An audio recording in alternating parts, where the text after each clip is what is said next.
You've tuned into The Mountain Gardener with your host, Ken Lain. Gardening, it can be challenging, but with these simple insider tips, you'll reap huge rewards. Now, let's tune into today's Mountain Gardener with Ken and Lisa. So, as you're looking at plants, there's basically a juniper is a juniper is a juniper, but not really. A cypress is a cypress is a cypress, not really.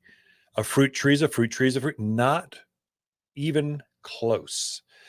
Some plants are started by seed, and they're cheaper to do by seed. So they come up fast. 5 years later, you got a tree you can actually sell at the nursery. It's a plum.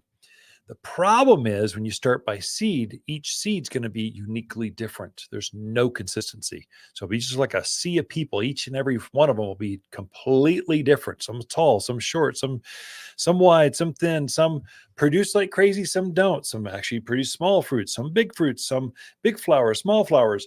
Some grow wispy and thin and crooked, and some grow, some grow nice and chubby and full.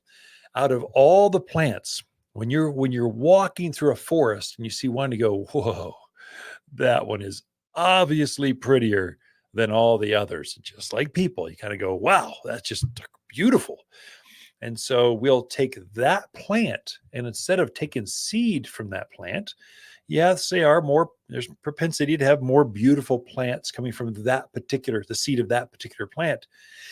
But if you could take a nice, good, let's say Arizona cypress, a nice, good, strong root structure, and then take a cutting off the very perfect, the beautiful, just like gorgeous tree. You take a cutting off that, and now you've got an exact clone. And so every single tree will look exactly like its parent. So every one will grow up exactly the same. This is really important if you have a specimen plant. You don't want variations, and you're 10 years in, you kind of go, whoa, that plant was sort of off looking when I put it in. And I thought it would fill out and be nicer, but it just keeps getting uglier. That's the reason. It was started by seed, not by cuttings. If you're doing a hedgerow, you want everything to be exactly the same. You don't want a bunch of, some are big, some are small, some are thin, you want them to be clones. You want them to be exact copies so they all grow exactly the same in that particular part of the yard. This is important. You kind of want clones of things. Fruit trees. Oh, for the love of gardening, you just don't want a tree started by a peach seed. It's fun to do it in your own yard, but if you want an Alberta peach with big, juicy peaches that just melt in your mouth, there's one out there that's just over the top. It's better than the others. The fruits are better, sweeter, stronger. You want a cutting from that, and you want to grow an exact copy of that in your own yard. So you do want a grafted type of fruit tree, not a one started by seed. So the box stores will typically have seed grown because they're cheaper to do it that way. You just don't have consistency, but they're cheaper. Your garden centers are going to have a preferred variety. They're going to have clones, exact copies. And that's why our juniper trees don't cause allergies, because we're just breeding the females. The males are the ones that have all the pollen. The females have the beautiful berries. They're luscious, they're full, they're glorious, and they don't cause allergy issues. The males do. So we can control that by taking just cuttings.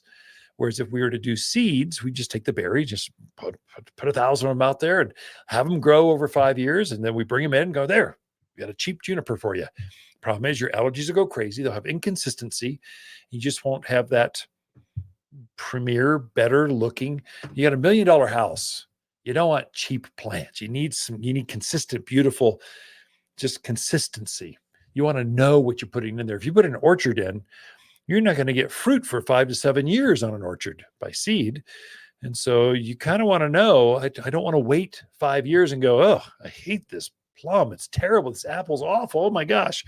You want to know, I want a Granny Smith. I want it to be green. I want to be able to take that and make the best pies you've ever tasted. That's what I want.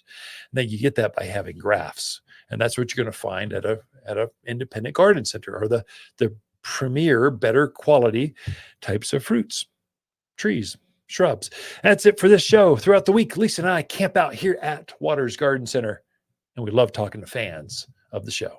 Waters' October companion plants that grow well together are blaze maples, burning bush, Arizona creeper, glamour kale, and spicy mum.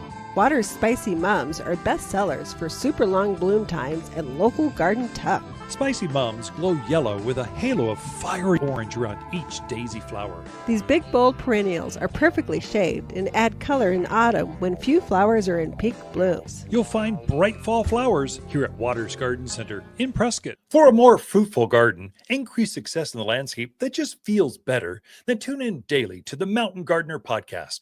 Subscribe through your favorite podcast streamer or visit watersgardencenter.com. Better yet, visit me directly right here at Waters Garden Center. Thanks for tuning in.